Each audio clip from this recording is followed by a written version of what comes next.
I'd like to call the public service meeting to order. All members are present. I would like to have a motion on our minutes from our past meeting. Is there a motion for approval? Oh, okay. I've got a motion and I have a second. All in favor signify by saying aye. Aye. Aye. Any opposed? Hearing and seeing none, the minutes have passed. On our new legislation, we have nothing on our old. On our new legislation, number 4 has been pulled for the time being by the sponsor of that. And number 5 will be our first piece that we'll discuss today. Number 5 is an ordinance ratifying the actions of the Director of Public Service in his actions of entering into a contract with H.M. Miller Construction for the emergency repair of the invert of the culvert below San Run Road on San Run Parkway, authorizing payment therefore and declaring an emergency. Mr. Luttle? Thank you, Madam Chairman, members of the committee. Traveling north on San Run, right before San Run Parkway, we have a culvert pipe for the creek down there, and what we found was that the invert of the pipe was gone. Engineering looked at it, and to replace that pipe, open cut that road would have been probably north of a couple $100,000. So they worked with a company that's came in and they injected and built a new invert for that culvert pipe. If you remember, there was a few times this summer when it was heavy rains that we actually shut the road because we were worried about the road may cave in. So this repair, it was around, I think it was $32,000 to do this, and we expect to expend the life of this. The contractor feels comfortable 15 to 20 years, and we feel it'll be even farther than that. So with that, consent agenda would be fine. Thank you, Mr. Luttle. May I ask,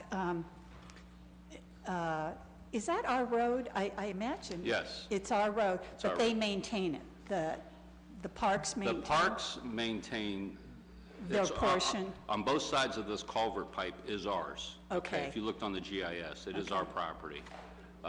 On the west end, pretty close to the invert of this pipe, is their property, so they gave us permission to go in there and work. But yeah, it is our road. It's our road, okay.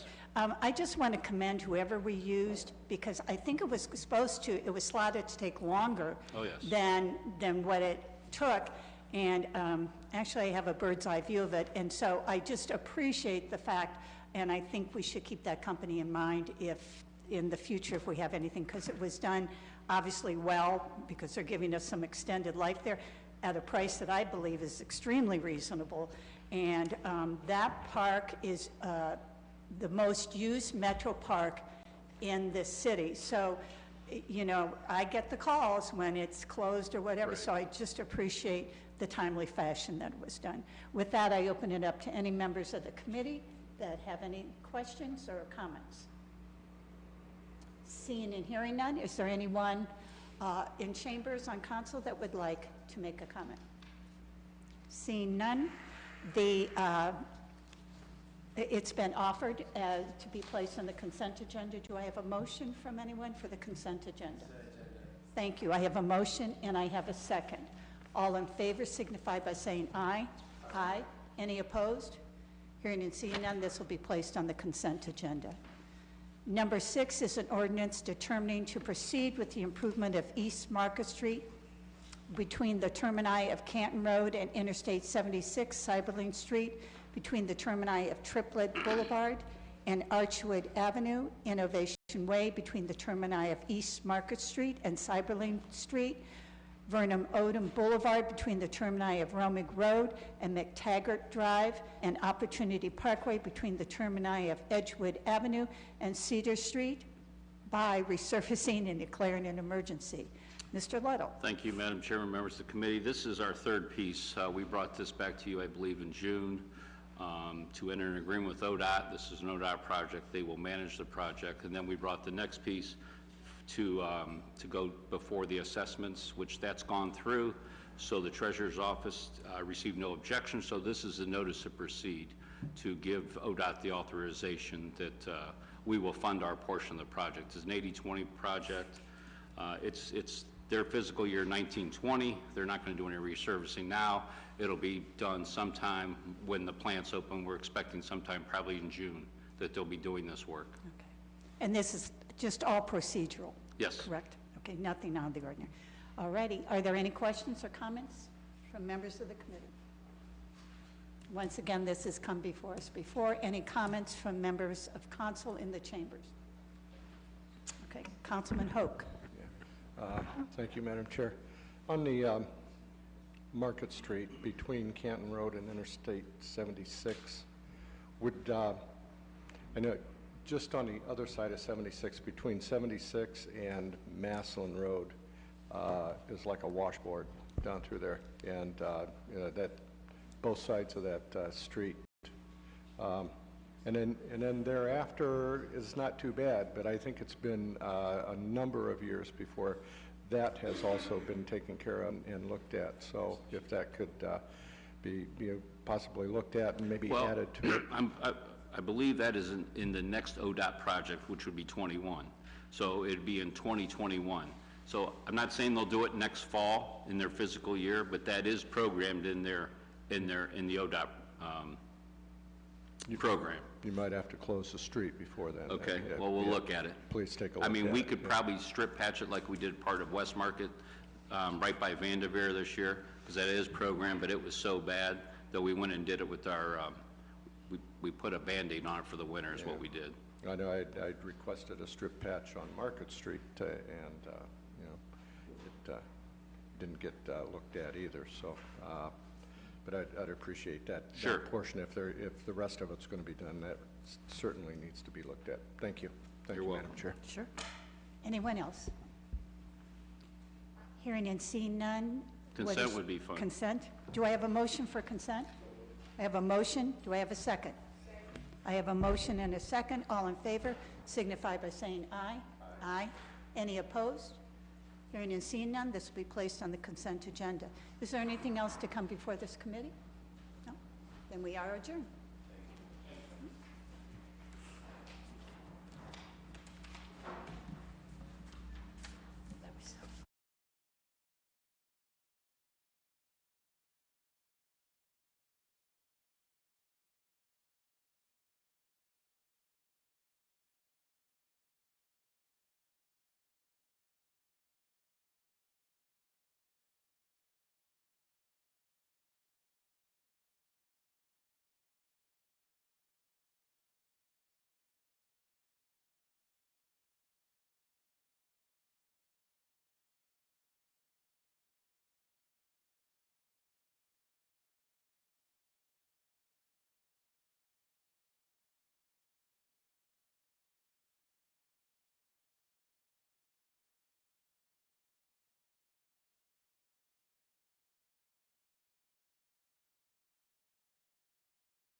on November 4th of this year, 2019. Can I get approval of those minutes, please? Motion to approve? We have a motion, a second. All in favor? Aye. Anybody opposed?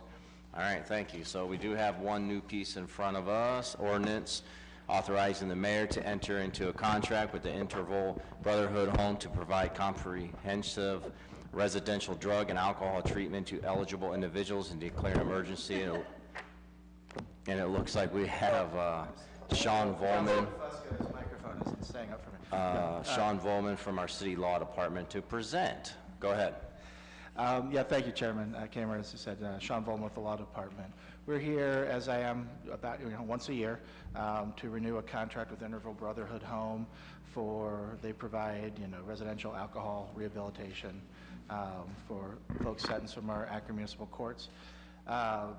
It's very similar to the project that we've done every year up until this point in time. I think I've been on it for at least a decade now. The different thing this year is we're actually going to be getting more service for less money, which due to work that they've done, and is it Mr. Wiley? Correct, yes, with the Interval Brotherhood Home. He's the new executive director. He is here if you have any questions about the program. But they've done whatever hoops you need to jump through to get Medicaid reimbursement. So for a lot of the services that we get, instead of what would be $247 a day, which is what I think it's MRDD, the local, or not MRDD, what?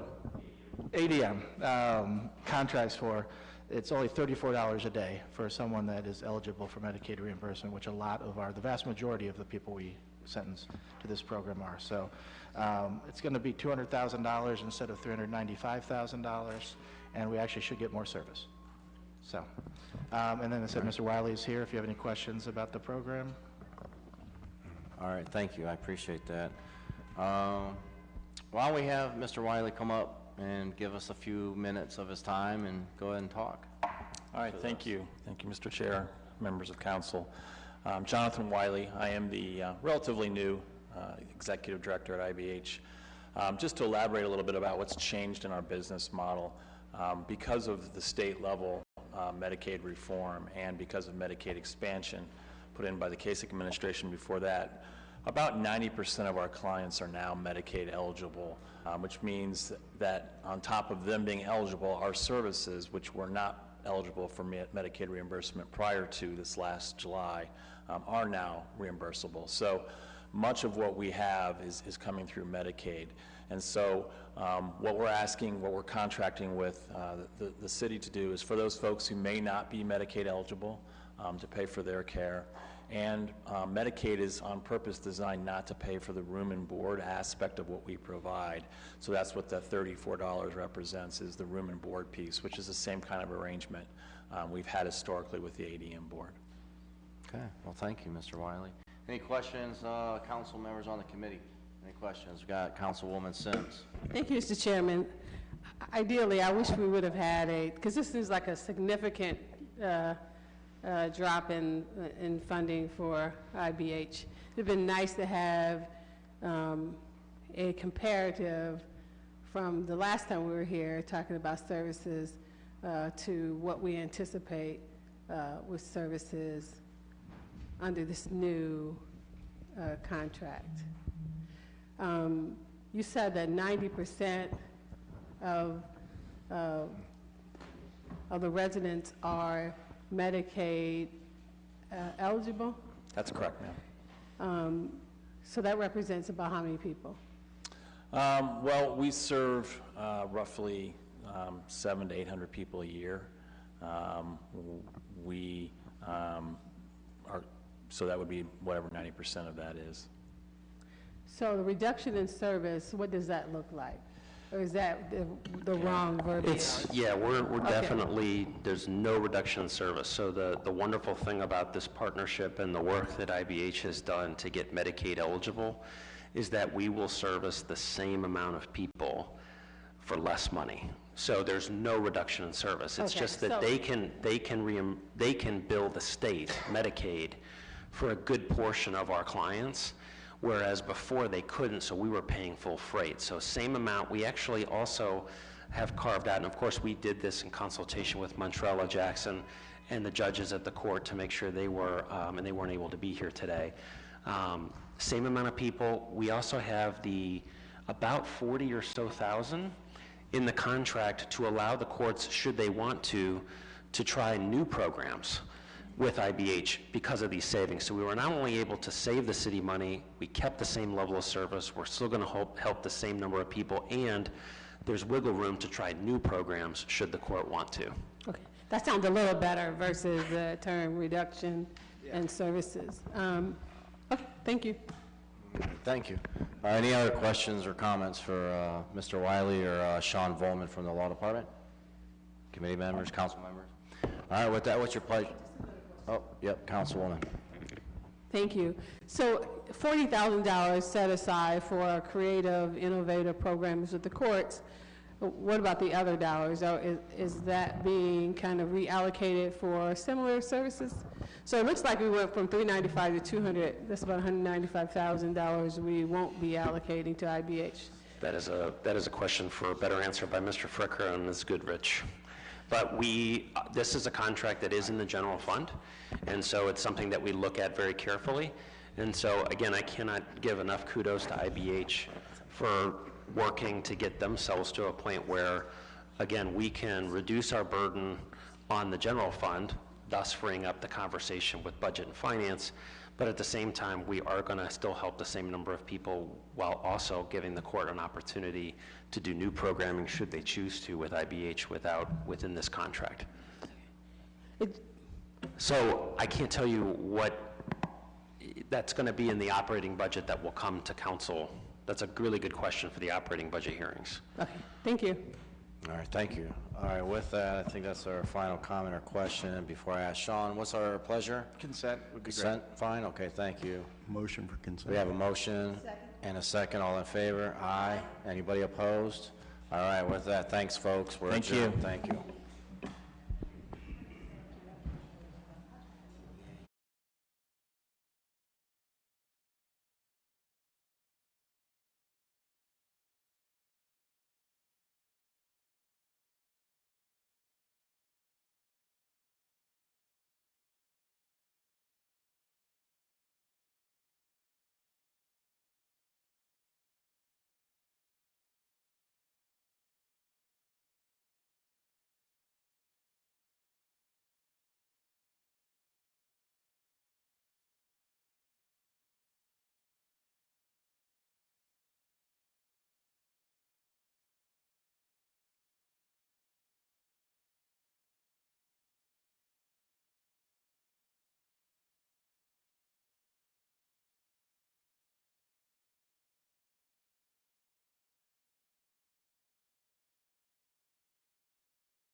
Okay.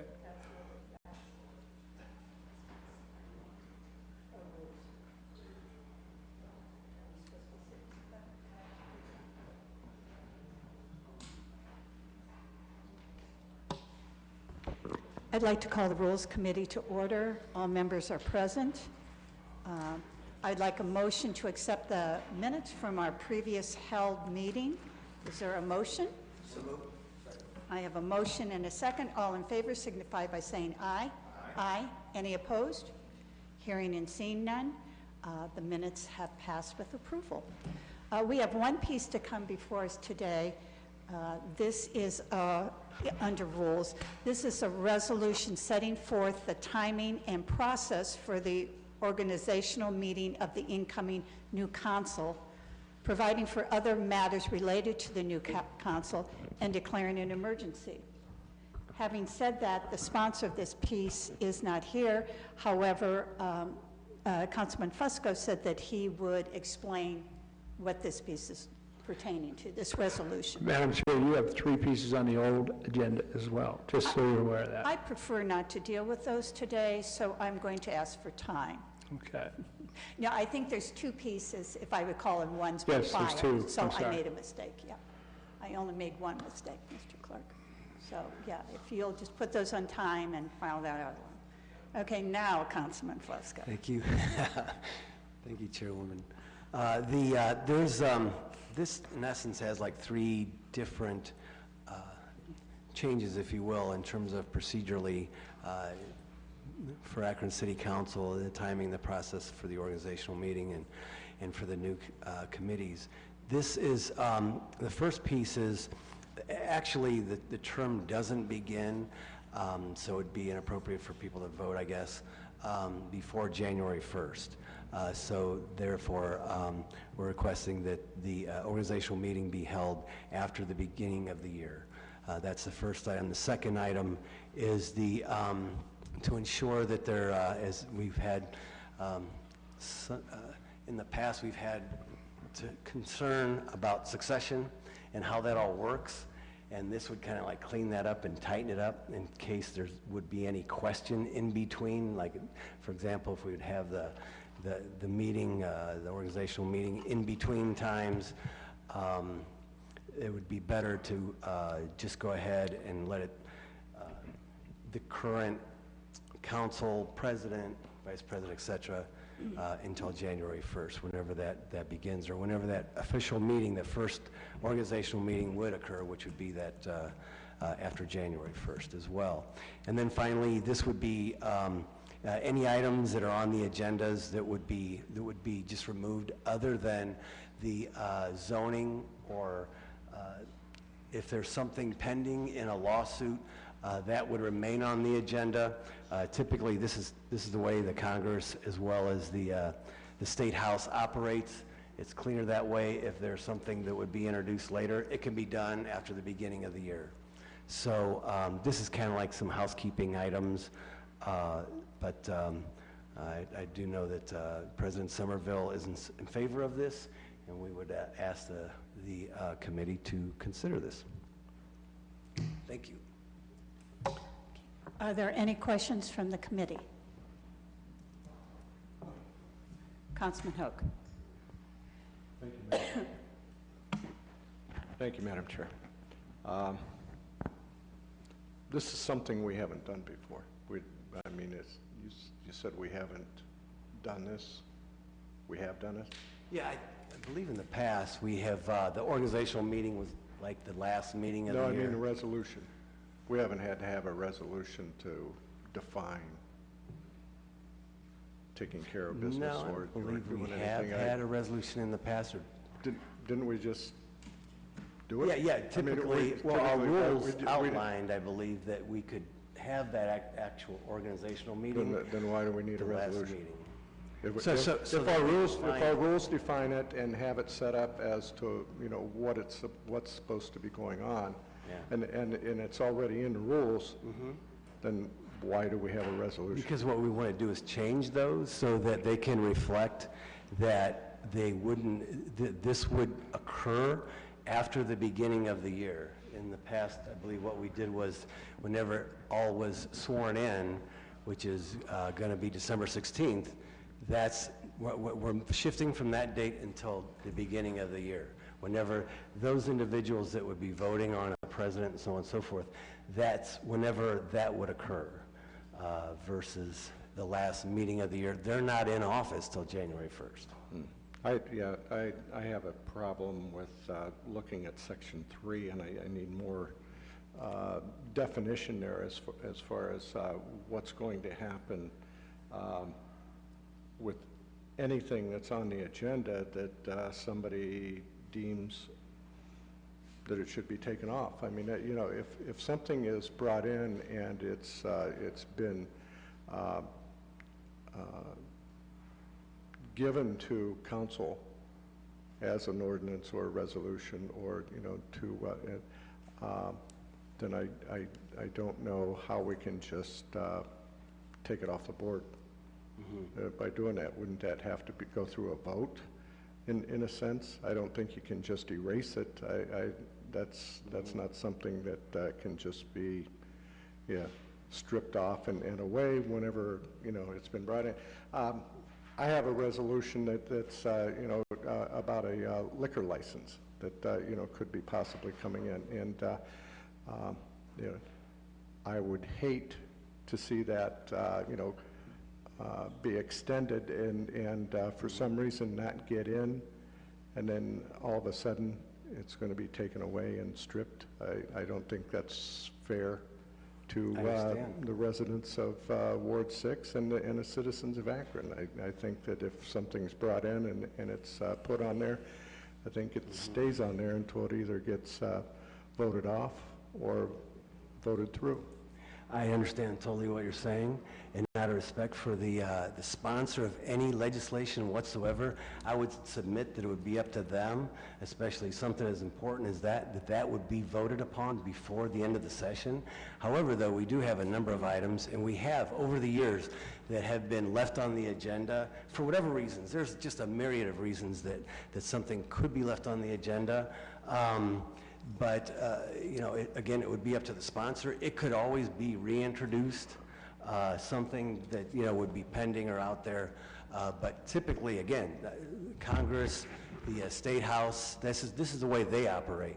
And it seems to me it would be cleaner in terms of the new council dealing with any legislation that would be, because, you know, if you think about it, it could be interesting, you know, you have a representative from before that brings something in and would sponsor something and have all the working knowledge of it all, and then the next council would be dealing with that.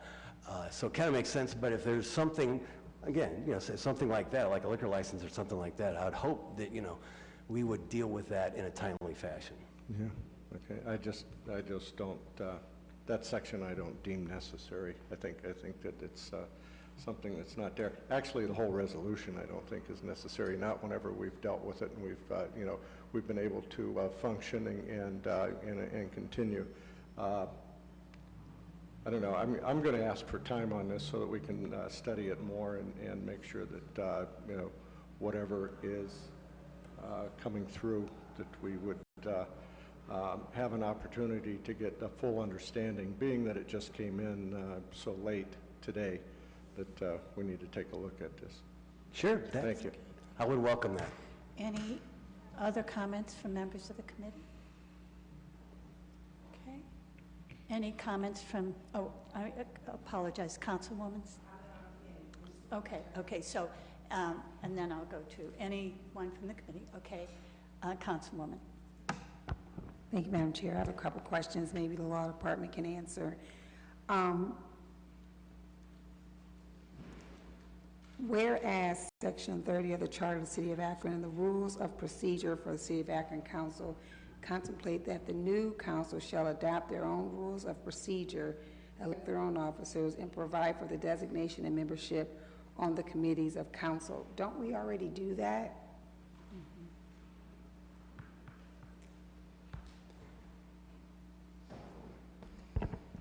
Yes, I think the only thing that's changing in this is the timing of that. So instead of doing that in December, at the last meeting in December, the new council would do that at the first meeting in January.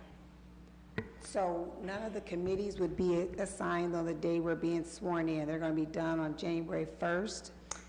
It would be, I think it's the 6th, is that first meeting, if I'm Yeah. right about the date? It would be that, It's the yeah. 6th. So, and to provide a little context, the idea is even though new members are sworn in December, the charter says you have to be sworn in before you take office. Right. You don't actually have the authority to take action as a council person, say an emergency occurred or something happened December 26th, it would be this council that would come and So if act. there happens to be a special meeting called, Right. we're calling the previous council Right, in for the that. currently Okay. constituted council. So the idea is that the new council wouldn't take any official action, including electing their officers or anything, until they're actually seated in January. Okay, and I've got two more questions. So in the third one, it says, whereas the city of Akron shall at all times have a president and vice president of council, and section 55 of the city of Akron charter states that the president or vice president, in the event of the unavailability or unwillingness of the president to serve of city council, shall succeed the mayor in the event the mayor dies, becomes permanently disabled, blah, blah, blah, blah. When did we, is this new? Because I don't remember it ever being like that, because I remember when we had the issue last time when Mayor Pasquale resigned, and then we had Council President Moneypenny came in, and then Councilman Fusco took over for that. I thought we had to vote on who our council president was first, and then that person took office. I didn't think there was a succession where the vice president moved up automatically. No, and that's, the vice president doesn't, well, the charter states that if the president can't serve, the vice president would. So if I remember what happened in 15, as soon as Mayor Pasquale resigned, the then president of council, Gary Moneypenny, became mayor automatically. You guys didn't Right. re-elect him. I get that part. Right. But the way this reads, it reads as if Council President Somerville is unwilling to serve in the capacity of mayor, it would automatically go to the vice president. That's in the charter, and that hasn't happened before. The president has always, The only time I've ever remembered anything like that, and it didn't involve the mayor, was when I think Councilman Freeman declined to become the president for work reasons, and then it went to, we had a vote or something. I think but those don't two things are remember consistent. the vice president being in a situation where they would automatically become the mayor if the council president, Because I don't think we've had that situation occur, but that's what the charter says. But I don't think That's not- we've ever had a president be unable or unwilling to serve when the mayor left office. Okay, hypothetical. So say the president or the vice president don't want to serve. What's the pro tem there for? There, it goes to the director of law. Then okay. finance, then service, and then hopefully that's as far down as we would ever have to go. Okay, all right. Last question. I do hope we take time, because I just want to understand what we're going to do here, especially when we talk about a new council coming in versus the ones that are currently here. God forbid something happens before January 6th. And if it is helpful, and I can have the clerk pull that legislation, this council did do something similar, passed a resolution just like this in 15. Okay. To move the organizational meeting to January. They did the exact same sort of procedure. Not exactly the same, but yeah. Okay, and then my last question is, I think it was the same one that Councilman Holt referred to. A lot of this seems like it's already there. I'm really concerned about the one where we talk about secession, because I don't remember that. So I would really want to look and see how that all. So essentially, it's exactly the same procedure. The charter regulates that. I believe the point of the president's resolution is to ensure that at all times we have a president and vice president of council, because they are the successors to the mayor. And of course, we don't anticipate needing to call upon any person to serve as mayor. But that is what the charter provides for as the succession plan, so it needs to be in place. Okay. So really, it's just covering those 6 days between the end of the year and the first meeting, I think. Okay, thank you. Councilman Freeman? And I think it's the point you're making, because I always wondered, what if we elected a new president, and that new president's term, they'd never been on council before, their term didn't begin until January 1st. Would we effectively have a president, if we elected a president on December 16th, Sure. and the person we elected, their term didn't begin until January 1st, Right. we effectively would not have a president. I think if you held the organizational meeting in December, you would elect a president to start their term January 1. So you'd hold the election in December, but that person would not actually begin to serve as president until January 1. So Margot Somerville will be the president of council till the end of the year unless someone calls for an election in the time period to take her out of office. But no, she'll be the president till the end of the year. We just need, from the end of the year till January 6th, we need to have a president in place. Okay. Councilwoman. Okay, last question. When we talk about taking things that are on the agenda off before the end of the year, the beginning of the year? The way this reads, it would be anything that's still pending as of December 31st, besides conditional uses would be filed. And then again, legislation could be resubmitted in the new term, but it would be a new term with new clean agenda. So what we're saying is there won't be a vote on any of these things, like Mr. Hoke said. We just gonna, do we vote on each item, or we just automatically say based off of the charter or our rules of procedure, they automatically come off? Council can vote on them, obviously, between now and the end of the year, but if you choose not to vote on them separately before the end of the year, they would simply be filed. Okay, thank you. Any other member? Yes, please go ahead. Councilwoman Sims. Thank you, Madam Chair. So, just out of curiosity, why do we have the ceremonial thing on the 16th? Because you're gonna, okay, just go ahead. So some of this is, honestly, I haven't been here long enough to know how it's always been done. But the charter does say that you need to be sworn in before you take office. So the swearing in should appropriately, I think the charter actually says it happens at that last meeting. So the charter just anticipates that you guys get sworn in at the last meeting so that you've already taken the oath January 1 and you're ready to go. But as far as taking action as council members and doing anything official, they don't have that power until January 1 when they actually assume the office. Thank you. Is there anyone else in chambers? Councilman Neal. I should sit down because I'm wearing uncomfortable heels. Hold on.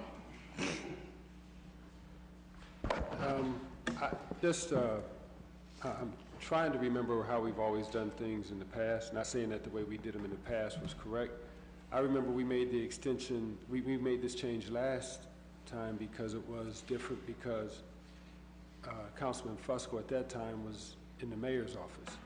And there was some concern if he could be mayor and be council person, be on here to vote, to be on an office. So that extension, that change was made at that time. That's why we did that, because that was a unique situation at that time. I'd like to really know why, have a clear understanding. Maybe my head's just a little bit foggy right now, but if it doesn't hurt us to take time, just doing it the way we've done it in the past. I mean, we're coming up on a charter review. I think we've got so much newness coming. My concern with taking something off, and I've said this, and I'll say it here since this is the Rules Committee, I'd like for us to take a look at how we keep our minutes. Pastor Harris was down here last week, and he made the comment about, when we voted to increase our water rates, and asked why did we leave that discussion. Over a third of our council is going to be flipping over, and if they have to go back and look at our minutes to try to follow the discussion why we did what we did, there's nothing there. We're going to ask them to go back and try to find some tapes and sit through tapes where each one is going to get their own individual interpretation on what is what. Excuse me, Mr. Clerk. Mr. Clerk, again, you're going to ask a third of council to look at CDs and get their own interpretation on what took place in those minutes. Our meetings are now videotaped for the public to see. So I'm saying that to say, as we look at this piece, there's a lot that we have to look at to tighten up our business. So this right here, though, like I said, I'm leery of just doing what's right. Bible talks about be leery of moving ancient landmarks. There's a reason why things were set up the way they were, to take place the way they did, and I don't want to just rush to make the changes, because we made some changes last time, and they weren't really for best practice. They were more so for political reasons. Not saying that's what this is for. I just want to be better informed. So my main concern on this, though, is wiping the slate clean of legislation that may carry over. Because I know in the past there's been legislation, we've always carried it over. I understand what could be the benefit, but again, based on how we do business presently, I feel more comfortable leaving things on the agenda at that time. Thank you. Thank you, Councilman Neal. Councilman Fusco? Yes, thank you. Again, Mr. Hoke and everyone who wishes to take time, I'm good with that. Absolutely take time, ask the questions to the law department or President Somerville or myself. That's great. We have left stuff on the agenda in the past, primarily though, I believe consistent with this, and that would be any zoning type issues that we have. We leave those on the agenda for a good reason and obvious reasons. And then secondly, if there's some kind of a lawsuit that's pending or what have you, we've had one on our agenda now since 2012 or so, due to a lawsuit that's pending. Again, though, you know, a lot of these other organizations, the legislative bodies, if you will, they come in and things are reintroduced. Things are brought in that may have not wasn't the appetite of the previous legislature, but maybe, you know, the next one will. But typically things come off the agendas. That's just it seems like a clean way to do business. So, but yeah, time, and I'm being a member of the committee, I'd like to make a motion that we refer this item. A motion's already been made for time. So, correct? Right. All right. Is there anyone else that has any comments? Okay. Hearing and seeing none, there's been a motion for time. Is there a second? Okay, and I have a second. And all in favor signify by saying aye. Aye. Any opposed? Hearing and seeing none, this will be placed on time. And Mr. Clerk, will you please note that Councilwoman Amobian is not here. I said all members were present, and I made the mistake. I've made two today. So is there anything else to come before the committee? Hearing and seeing none, we are adjourned.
Okay, if we could begin public utilities, we have,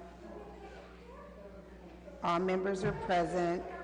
If I could get a motion. Hello, everyone, hello. We're gonna do this really quickly. If I could get a motion for our previous meeting minutes. So moved. Second. All in favor? Aye. We have one old piece on the agenda that we're still taking time on. Is that correct? Okay. Now we're over to number 7. Ordinance amending and/or supplementing Title 5, Chapter 50 Sewers of the Code of Ordinances of the City of Akron and declaring an emergency. Mr. Little, Mr. Moore? Thank you, Madam Chairman, members of the committee. What we're doing with this ordinance is we're updating to our Chapter 50 sewers. Right now, it's not real descriptive of who inspects during construction. During construction, we inspect, but after construction and ongoing. So the long short of it is Summit Soil and Water is going to work with us with the construction, during the construction, and then after construction yearly. The owner of the property must file an inspection with us, because if the Ohio EPA comes in and does an audit down the road, we need to submit these inspection forms. I guess maybe just an example, say one of these box stores that build kind of in a residential neighborhood, and there's runoff from the roof, that type of thing, and it's onto the adjacent property, and then we get these complaints of, you know, all this storm water is coming off their parking lot, it's coming off their roof, it's coming onto my property. This will let us not only inspect at the construction, but post-construction. So if it's underground storage of stormwater and it's not maintained, it's not inspected, it fails, and then what it does, it affects the abutting property owners. So this is 1 acre and above, there's a fee, a $500 inspection fee. Over 5 acres, it goes up from there. And also, what it does is,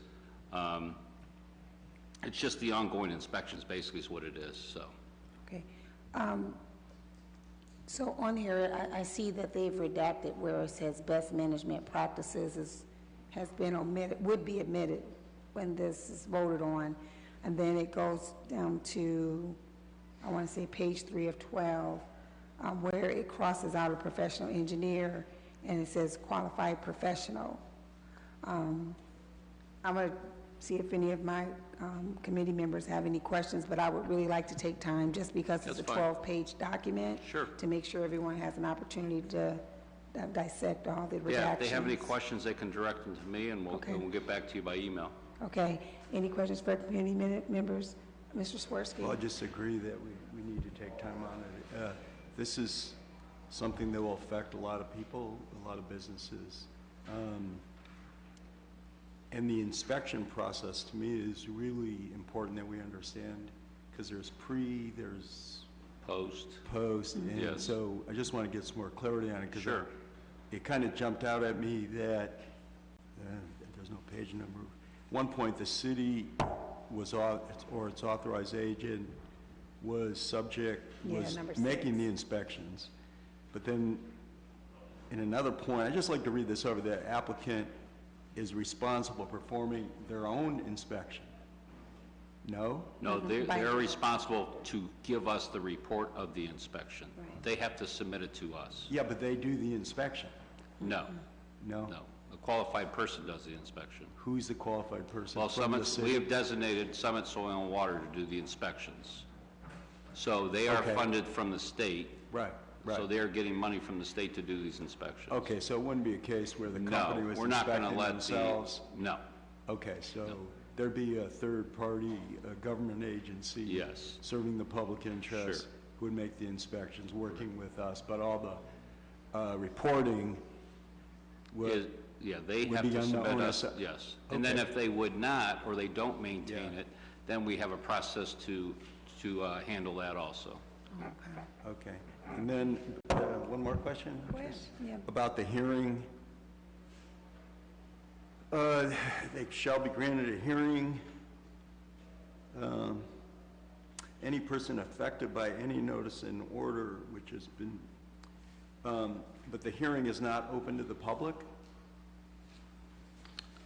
I do not believe so. A hearing in the matter of further, well, there's no page numbers. K, appeals and hearings. Okay, Judge K. Okay, yeah. I'll get you that answer. These are just some of the questions. Sure, I'll get you that answer. It'd be why, it's a pretty comprehensive program, and it's great that we're emphasizing pollution prevention. Right. It's really good, and it's a really good tool, and I just hope we do it as best we can. Any other questions from committee members? Council members? Mr. Neal? Thank you, Madam Chair. Would this have helped with the folks that thinking of the street off of Colga Street that have the problem, and I don't know if we've ever resolved their issue? That was still pending. Would something like this have helped in that situation? I'm trying to... Oh, Mustle? No, this is something different. Okay. This is if they would build a dollar store, that type of thing in a residential neighborhood. And all of a sudden, the abutting property owner is saying, why am I getting all this water under my property? So there'd have to be a plan. And a lot of times, if there's not enough space, they'll put an underground detention to hold that stormwater back. Well, that stormwater detention needs to be inspected and cleaned based on the manufacturer's recommendation. Those reports will have to be given to us, and there'll be an inspection to follow up with that. Okay. That's what this is for. Since we've experienced what we've experienced on Mustard, have we thought of having something in place to help with those matters as well? That's where we had the construction with the sewer project. It caused problems with the people's foundation. The foundation's cracked, had all the problems with their homes. Yeah, this would not cover that, no. This is stormwater management. Okay, thank you. Any other questions from any council members? Okay, if I could get Councilwoman Keith.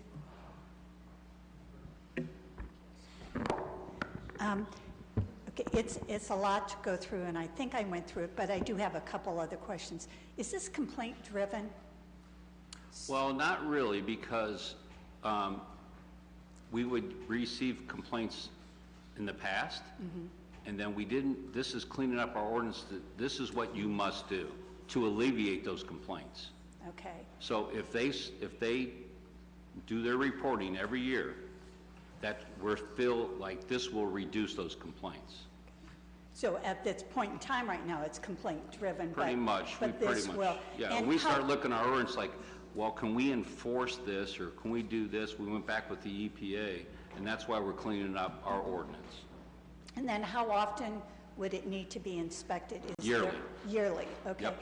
Now, this started in like 2006. okay. So we've been doing it about 13 years since these rules went in. And the cost of an inspection is $500, is that correct? Anywhere from up to 4.9 acres. Okay, And they do that at the time they build. all right. So it's not a yearly thing. Okay. Yearly thing is then the inspection fees Summit Soil and Water do are funded by the state. Okay, so not on the Not on the property owner. owner at all. Okay, thank you so much. Okay. You got questions? Can I get Motion. a motion for time? Motion for time. Got a motion for time and a second. All in favor? Aye. Okay, so we will be taking time on that piece. Our next ordinance is ordinance approving the expenditure of additional funds for the purchase of additional powder activated carbon pack for continued treatment of drinking water at the Akron Water Plant beyond the amounts authorized in ordinance number 17-2019 and declaring an emergency. Mr. Little, Mr. Moore? Thank you, Madam Chair, members of the committee, up at our water plant once the temperatures really spiked this year and how dry it was, we've had to add a lot of powder activated carbon to fight the algal blooms, but also it's for taste and odor. So, you get that musty taste. So what we've done is we've boosted up our amount to take us through the end of the year. Next year in our budget, we are going to increase the amount so we don't have to come back to you next year with this. And if we don't use it, then we don't buy it. But we are going to put more in the budget for next year. We did save some on alum, because what happens with this powder activated carbon, it's almost like a slurry, a black slurry. When we pump it up there, it helps with the suspended solids in our raw water, which means we use less alum in our operation. If you guys remember, we came to you about that raw water treatment facility that they're building currently up there. By doing this raw water treatment facility, it will help us use less powder activated carbon. Right now, it's really hard to measure, and we will meter it. So in the future, we're going to have a lot more efficient system when that's completed. Okay. Any questions from committee members? Any questions from council? What's your pleasure? Consent's fine. Can I get a motion for consent? Got a motion and a second. All in favor? Aye. Opposed? Ayes have it. Last piece. Ordinance ratifying the actions of the Director of Public Service and entering into an agreement with the Ohio Department of Transportation, ODOT, for the relocation of a city water main in order to conduct improvements to State Route 18, authorizing payment therefore and declaring an emergency. Mr. Leto. Back in 2016, when ODOT, they did widening of Route 18 just west of 77, our water main, our 16-inch water main out there had to be relocated.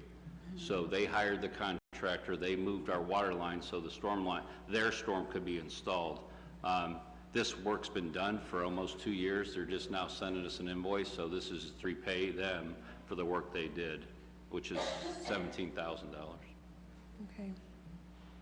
Any questions from committee members? Council? Consent's fine. Consent's fine. Can I get a motion for consent? Motion. Can I get a second? Second. Got a motion and a second. All in favor, say aye. Aye. Okay. If there's nothing else coming before us, we are adjourned. We do. 3:30. Budget and Finance begin in 1 minute.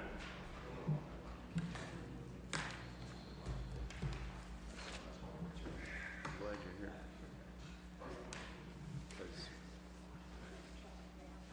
Because you're the charter. Okay. You know, I was thinking about, it must be really hard. I think it's yeah. It must be really, I was thinking, at some point, I'm going to, you're vice chair, Terrace. For a minute, I was nervous, I was reading, but it must be hard. It must be hard to read this. Yeah. From that end of it. Yeah, but and then there was a long period here. Lose the election, there's still a lot of time.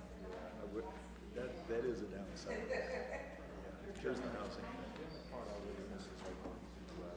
Yeah, it's a little thrill. People told me like, oh God, you get all those complaints, you know, I go, hey, those. I'd like to call the Budget and Finance Committee meeting to order. Do I have a motion to accept the minutes from the last meeting? Do I have a motion to accept the minutes from the last meeting? Motion to accept.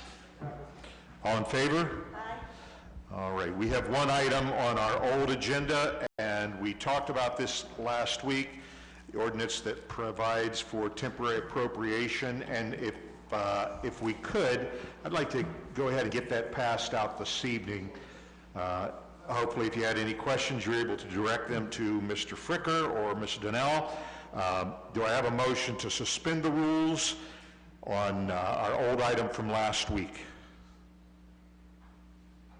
Motion to suspend. And a second? Okay, all in favor, let it be known by saying aye. Aye. And for the record, we do not have Amobian or Milkovich in attendance. All right, we will pass that out this evening.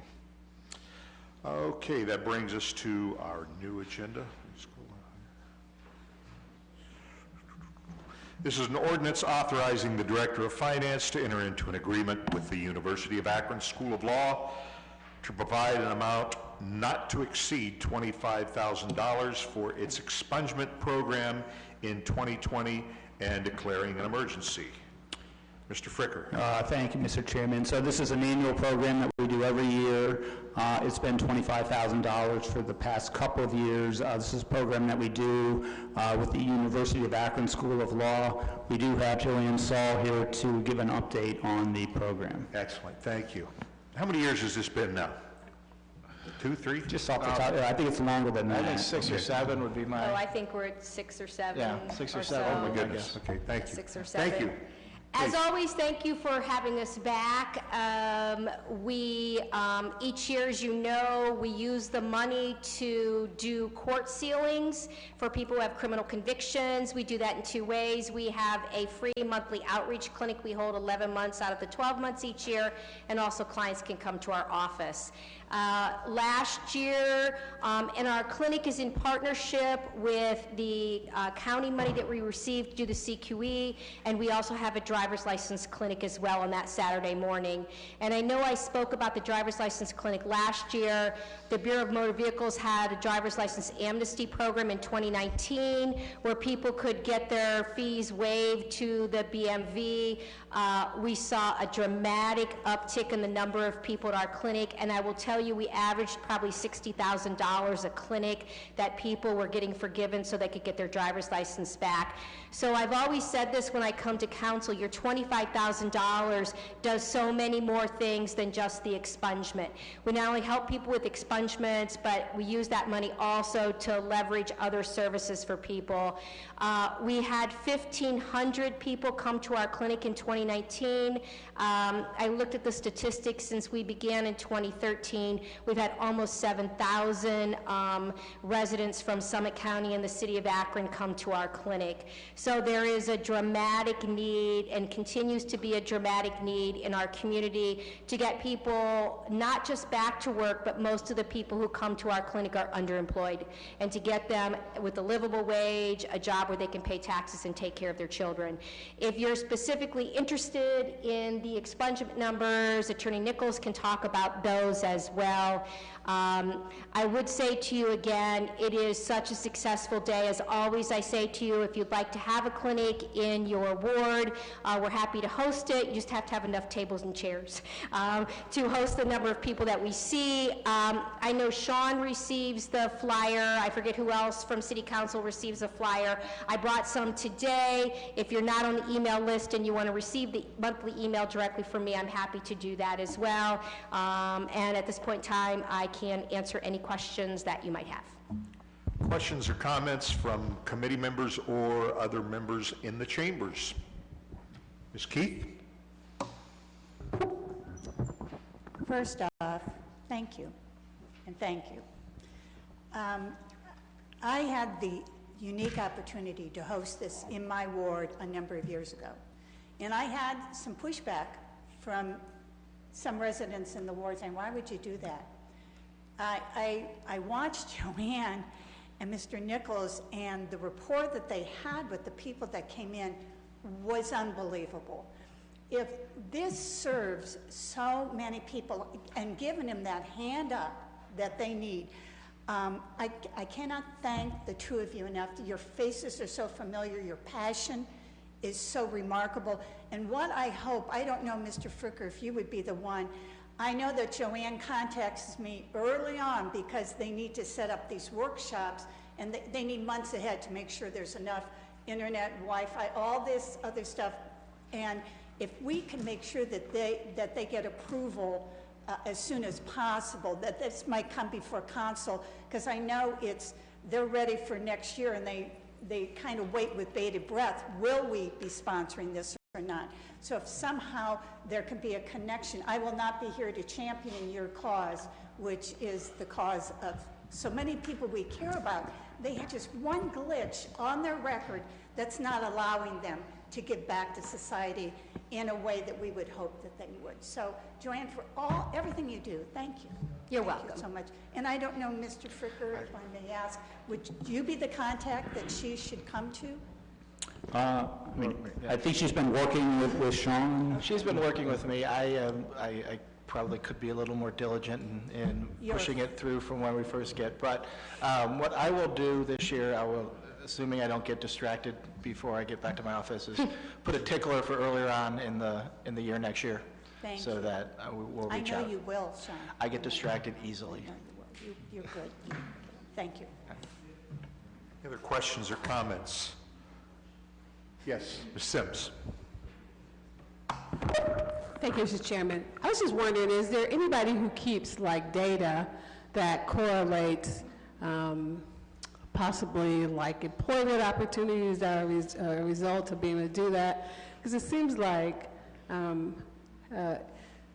if we're able to do that, and it's that significant, we should be maybe considering additional funding for programs like this. Every year, this is what we do, is we reach back to all the people that we've helped. And I talk about this every year I come to council, is this particular population changes telephone numbers, email, addresses, and we're fortunate if we can sometimes find the people who we've actually helped. I know Russ can maybe talk a little bit more about this, but anecdotally, I can tell you that it makes a difference for the clients. But those statistics are so hard with this population to try to find them after, because we'd like to do it at 6 months, 3 months, 6 months, but even at 3 and 6 months, sometimes it's hard for us to find them because their contact information changes.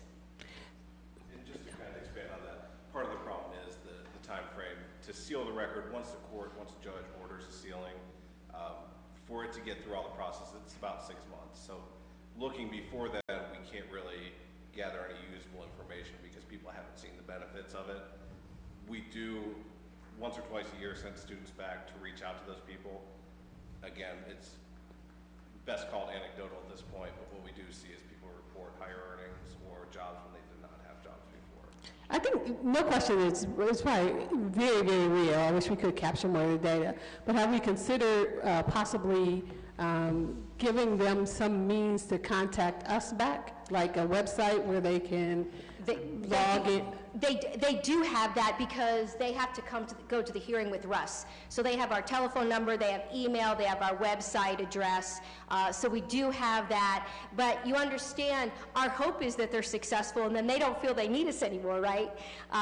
The other thing I wanted to say is that in Michigan last year, the Michigan courts did a survey on their sealing, their expungement program. And what they did is the courts actually were able to do the survey from the courts, and they found, just like Russ reported, that most of the people who got sealings reported earning higher earnings. So it's consistent with what we can anecdotally say, but we try. Every single year we try so hard because having those statistics would be terrific. It's just very complicated, and not just for sealing, but also for the CQE program that we do as well. Mm-hmm. Yeah, the Michigan study was a lot more intensive than what we're really capable of doing. They use not only the court records in Michigan's version of the BCI, the statewide background check, they also looked at tax databases and looked at it that way. So they have had statistic ability beyond what we really are capable of. Thank you. Mr. Swirsky? Oh, just to thank you. I know a number of people, number of young people in my ward who've benefited from this program, and I just really want to thank you. Ms. Sims? Oh, I do. Okay. Thank you so much. Thank you so much, Mr. Chair. I just wanted to thank you. A few years ago, I've hosted a couple of the expungement clinics, and just know how powerful they are. And I always tell people this story. There was a woman who came to one of the clinics, and for years she knew she had something on her record. Come to find out, it was not until she came to that free clinic that she found out that she did not have anything on her record. But that held her back for years. She wasn't able to apply for certain jobs and certain things. That fear of something being on her record, come to find out, it was not. So I just want to thank both of you for all that you have done over the years to this program. And so I definitely stand in support of it. And I also want to say that that's a really good point, that a lot of people who come are hopeless and they won't even make the attempt to apply because of the criminal conviction and their belief that they're not worthy. So I can tell you that most of the people that come to my clinic leave believing that they can go and apply for those jobs now. And if the clinic does nothing else in addition to sealing, I think that's a true success story. And certainly not to minimize any success. I think this is a phenomenal program.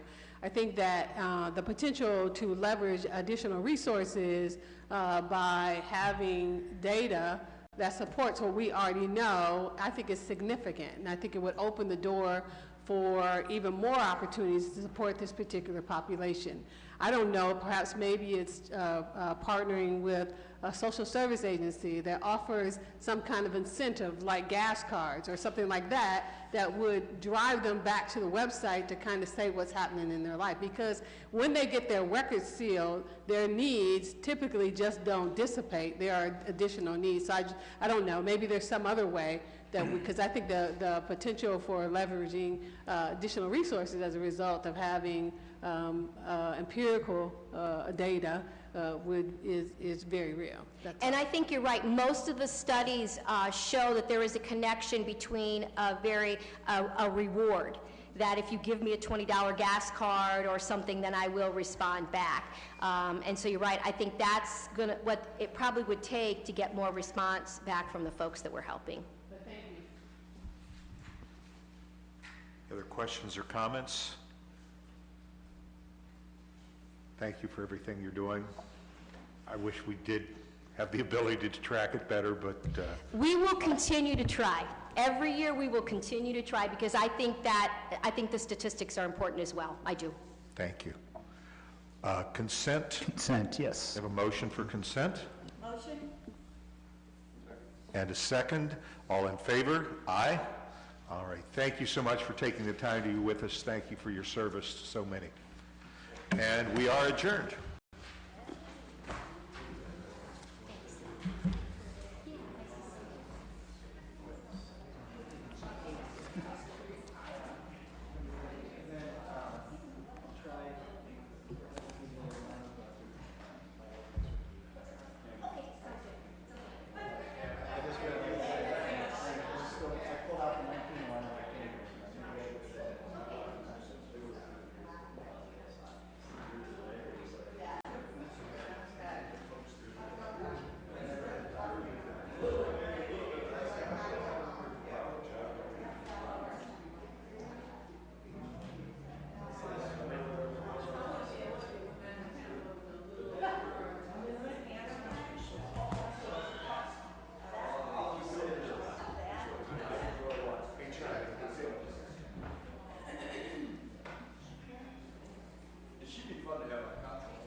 Housing Committee will meet 1 minute.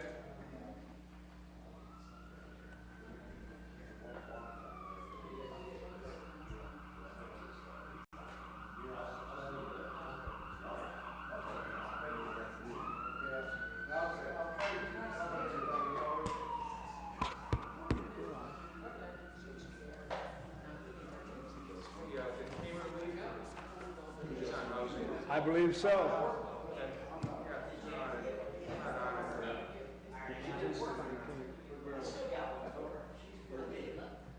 I think he's gone, but.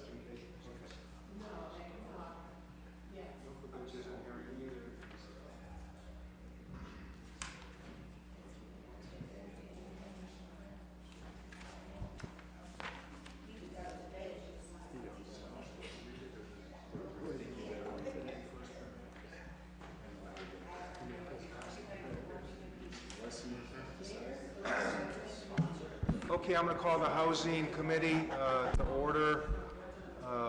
We have a quorum. I'm here, Chairman Kilby, Vice Chair Mosley Samples is here, and Chairman Richard Swartzky's here. So we have a quorum. Oh, I'm sorry. I didn't miss you, Mike. Sorry. Mike's present, but he's not on the committee. Who else is present? Marilyn Keith is present in the chambers, and naturally our president.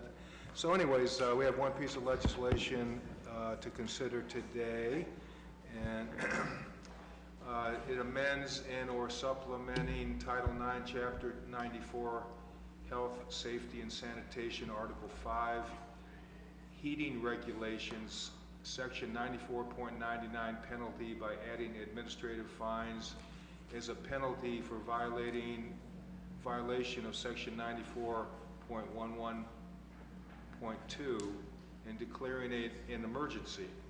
Okay, with that, I'm going to turn this over to the sponsor so she can explain to the committee what this does. Thank you very much, Mr. Chair. The reason why this is even coming forward is years ago I worked with John Valley, and this is an issue about the large storage units that we often have. If someone's moving, sometimes you see them there, or moving in, you see them there. Also, if they're doing remodeling, you see the open units, and it is a health concern. And what we came up with back then was that we would put a limit as to how often you could have those, for the length of time you could have them. The problem, I'm sure the rest of you do this too, I have ridden with our supervisors on a number of occasions, and we've noted that we had no teeth in it. What do? We sent them a letter that, no, you've had it too long, it has to be removed, okay? And it doesn't get removed. Okay, so speaking with my supervisors, they have requested, along with, I will tell you, I have 4 particular incidences in my ward over the last year that have caused concern for our neighborhood for these units being kept on a property for extended periods of time. So I hope that none of you have the same issues that I have had with this. I speak for the people that have come before me saying this is an issue. That's why I went back to the drawing board. And I want to, on the floor, apologize to Councilman Kibbe, because out of respect for you, I should have let you know this was coming in. However, the person who really did all the work is Rebecca. Is that right, Advent? Okay, she got a hold of this and whipped it out, and I had a few changes I wanted to see, and I will tell you one of the changes that I wanted to see was that the companies that rent these would get fined after a certain amount if they didn't get removed. However, that isn't being done anywhere, and there were some legal issues that she researched that probably wouldn't be a good idea.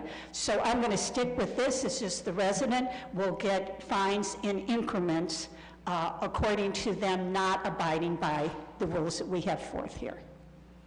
John, did you want to add anything to this? You did a marvelous job. Yeah, the Department of Neighborhood Assistance has supported this. We've had some instances in Councilwoman Keith's Ward 8 and a few others. in the city over the last few years. So by this legislation, it will help us with enforcement, now with administrative penalties. So this will give us a little bit of teeth that the resident, the homeowner, will be responsible and they could be fined. Okay, thank you. The existing ordinance that regulates these, you said has no teeth in it. I have never had a major problem with it, but I have noticed, especially when roofers tear off roofs, they put them in the yard of the house being worked on. Now, is there any regulation about where they can put them? Because it doesn't seem like they should be allowed to put them in the front yard, to me. Do we have any regulation on where they can place these at a house? Well, I know they can get a permit from our plans and permits for the right-of-way. I know they have to have a permit, but usually in the situation that you're talking about, we don't get many complaints on that because a roofing contractor comes in a day or two, they're out of there. Temporary thing. Yes, yeah. And I'm not aware of any of those situations out there. Yeah. I mean, they want to park a open-ended dumpster, a large dump truck as close proximity to the house as possible. Right. So when they're, scraping off the layers of roofs and, want nails flying and all those types of things. So this is more for that open-ended dumpster that's sitting out in the right-of-way or sitting out on a property for an extended period of time, and the property owner's ignoring our request to remove it. So who does the fine go against? I think the sponsor said something about first there's a fine for the person that owns it, who rents it, and then it's, what is it now? Is there a fine again? Who gets the fine? The homeowner, I guess, but what about the company that rents these things? Well, right now, the way this reads with the amendment is that whoever rented the unit would be the one who got fined, okay? More than likely, the homeowner is the one. As for going past that, which I had an idea about going past it, some of these businesses are outside of the city that rent them out, and it's a difficult line to cross if that makes sense. So that could be something that possibly could be studied more, but it isn't being done right now, is what I can say. And the other difficult thing with these units, this is a little bit off track, but we can't come in and take them off of their property. You need special equipment to come in. And then taking the possession of a company's property is, I'm sure, some legalities there. So what we need to do is just make sure we have the attention of people that are not abiding by our code and the notices that go along with it.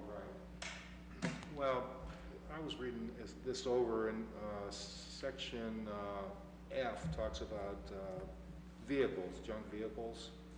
And, I know John works on this, but I have a situation in my ward.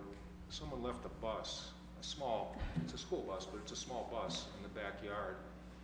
And that person that has the title to that bus just disappeared off the face of the earth. So this person that owns the house can't get it towed because she doesn't have a title to it, can't get it junked or sell it or anything like that. So I'm just wondering if, let me play the devil's advocate. Suppose somebody has one of these large containers on their property and they rented it from someone, and for whatever reason, they won't come and get it.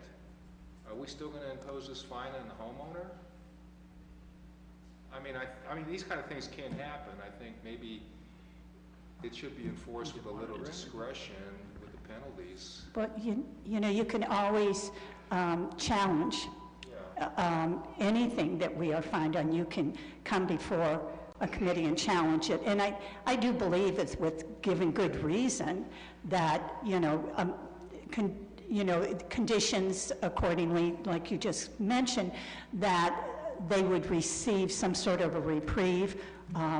But the one you're talking about sounds more civil because it's on their property than it does, any other way. But I do believe that For the majority of what we're talking about, this is going to cover it. I think there will always be instances where it can be challenged. Any of it can be challenged. Okay, well, let me ask you this, John. What would we do if there was one and the homeowner couldn't get it moved? Would we eventually like have it moved ourselves and bill somebody for having it moved? I mean, we could hire somebody to move it. I don't know if we have the equipment to move these things, but we did have do something one. like that, wouldn't we? I'm aware of one case in the situation that you described that we did have a difficult time. I don't know how we resolved it, but I could get that information. I would suggest that we place this item on the consent agenda this evening, but I'll get that information for you.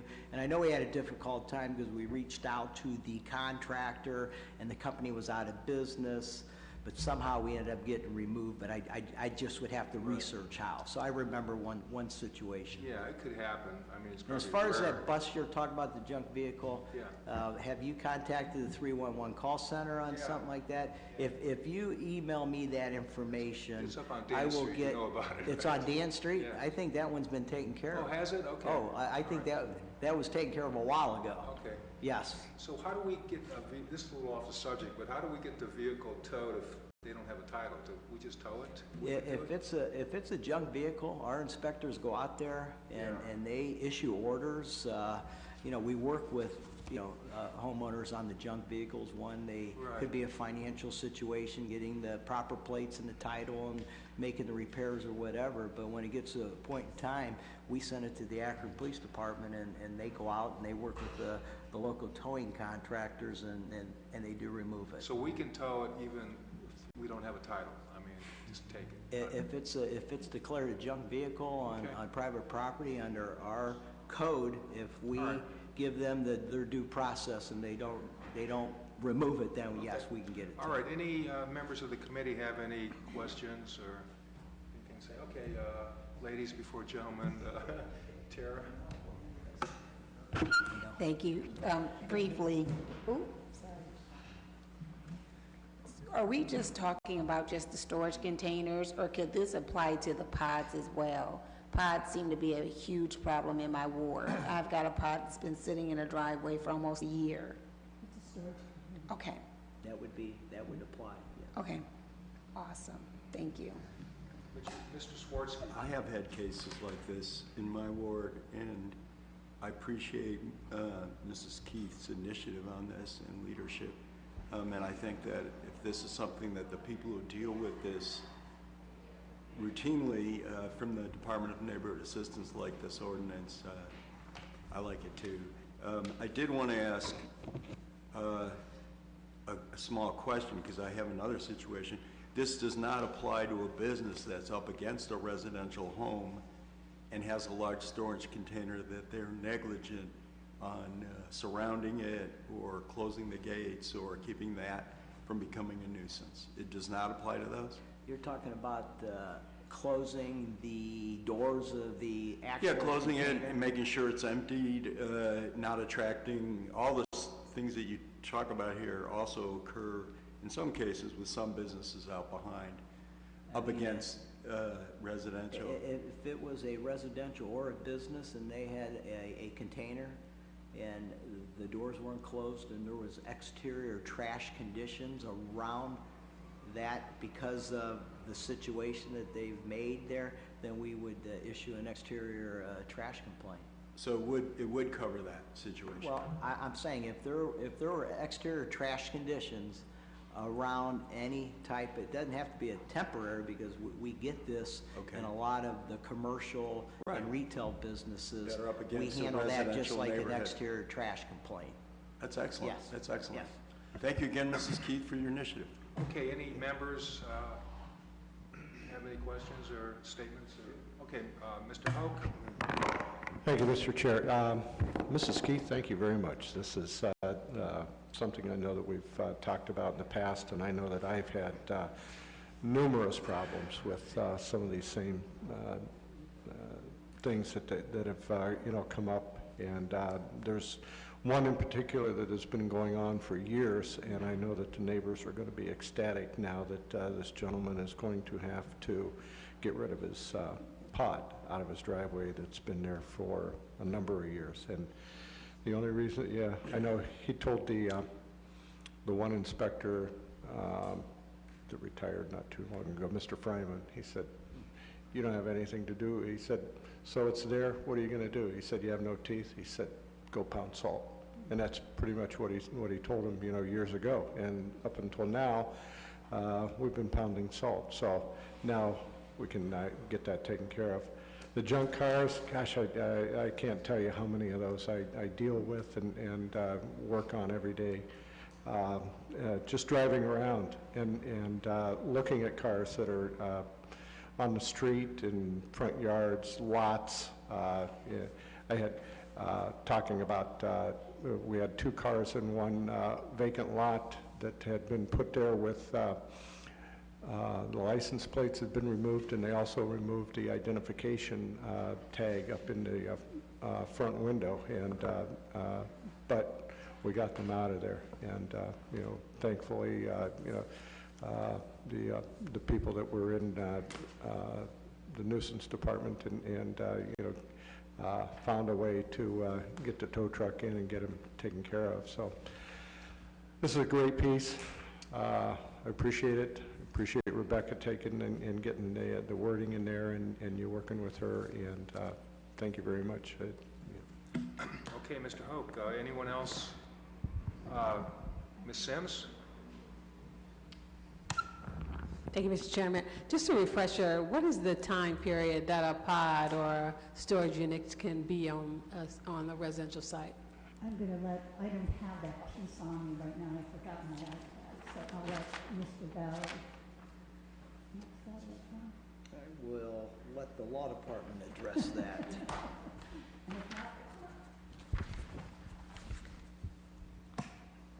Hi, John York with the Akron Law Department. The time constraints in the code are for 30 days, 30 consecutive days, or not more than 90 days during a calendar year.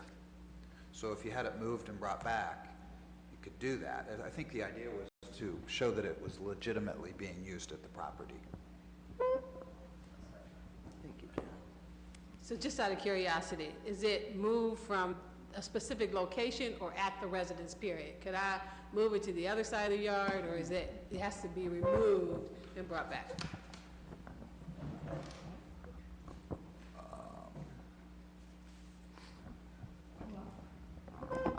I'm not sure how you just move one of these. I mean, it would have to be, the reason it would be moved is, I think it would be because the company came out and emptied it, and if it, I mean, they could bring it back and put it in the same place.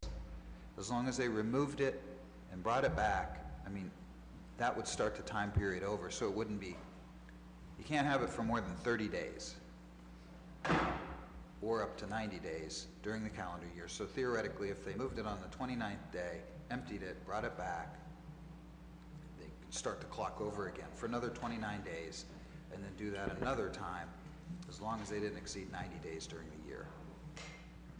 Okay, anyone else?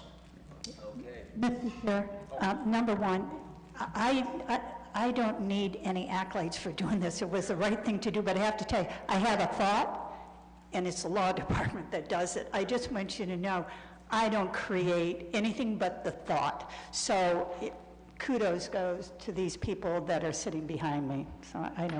Yeah, I agree with that. They're the ones that make us look good. So, anyways, with that, I'll make a motion for consent. Second. Okay, Thank you. With that, it's on consent. Thank you. Housing Committee is adjourned.